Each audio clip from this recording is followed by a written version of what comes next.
श्री कृष्ण की पत्नी सत्यभामा पूर्व जन्म में कौन थी? सत्यभामा ने एक दिन श्री कृष्ण से पूछ लिया कि मैंने कौन से ऐसे कार्य किए हैं जिसकी वजह से मुझे आपकी पत्नी बनने का अवसर मिला है। मेरे आंगन में कल्प वृक्ष है जिसके बारे में संसारी लोग जानते भी नहीं हैं। इस पर श्री कृष्ण ने सत्यभामा को कल्प वृक्ष के नीचे ले जाकर उनके पूर्व जन्म की कथा सुनाई। सत्यभामा पहले जन्म में सुधर्मा नाम के ब्राह्मण की कन्या गुणवती थी, जिसका विवाह सुधर्मा ने अपने शिष्य चंद्र से कर दिया था। कालांतर में सुधर्मा अपने दामाद चंद्र के साथ जंगल में गए हुए थे। वहां किसी राक्षस ने दोनों को मार दिया। सूचना मिलने पर गुणवती ने बहुत शोक किया। दरिद्रता के कारण घर का सामान बेचकर पिता पति का अंतिम संस्कार करना पड़ा। उसके बाद जीवन निर्वाह का साधन मिलने पर गुणवती ने स्वयं को भगवान विष्णु के चरणों में समर्पित कर दिया। कार्तिक मास आने पर गुणवती ने नियम पूर्वक व्रत पूजन आरंभ किया। इस बीच गुणवती को कठिन ज्वर हो गया। स्वास्थ्य ठीक होने के बावजूद गुणवती ने पूजन अर्चन नहीं छोड़ा और गंगा में स्नान करते समय उसके प्राण पखेरु उड़ गए। श्री कृष्ण ने बताया कि इसी पुण्य के फल से सत्यभामा को पटरानी बनने का सौभाग्य मिला है।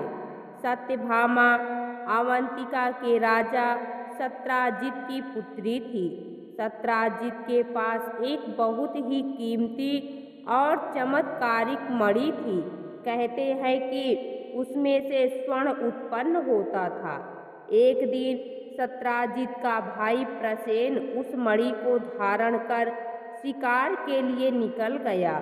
बहुत काल तक नहीं लौटने पर सत्राजित को लगा कि श्री कृष्ण ने उसे मारकर मणि चुरा ली है।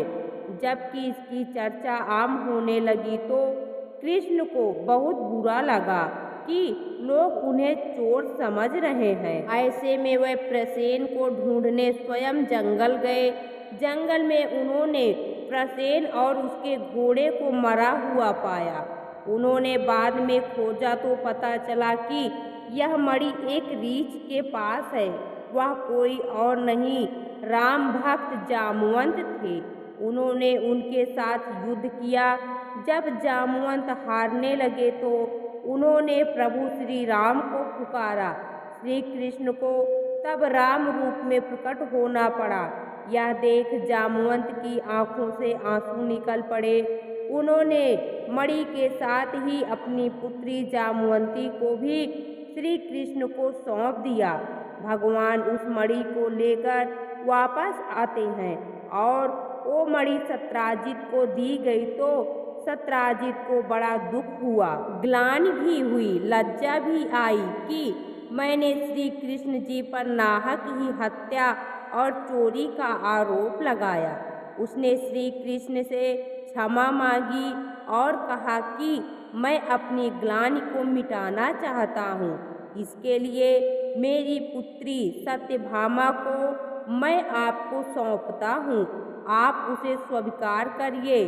और उसने कहा, यह मणि भी आप रखिए दहेज में। श्री कृष्ण ने कहा, यह मणि तो आफत का काम है, यह मैं नहीं रख सकता, यह आप ही रखिए। सत्यभामा युद्ध कला में भी कुशल थी। नरकासुर से युद्ध के समय सत्यभामा ने ही श्री कृष्ण का साथ दिया था। नरकासुर के वध के पश्चात एक बार श्री कृष्ण स्वर्ग गए और वहां इंद्र ने उन्हें पारिजात का पुष्प भेंट किया। वह पुष्प श्री कृष्ण ने देवी रुक्मणी को दे दिया। देवी सत्यभामा को देवलोक से देव माता अदिति ने चिर यौन का आशीर्वाद दिया था। तभी नारद जी आए और सत्यभामा को पारिजात पुष्प के बारे में बताया कि उस पुष्प के प्रभाव से देवी रुक्मणी भी चिरयौन हो गई हैं। यह जान सत्यभामा क्रोधित हो गई और श्री कृष्ण से पारिजात वृक्ष लेने की जिद करने लगी।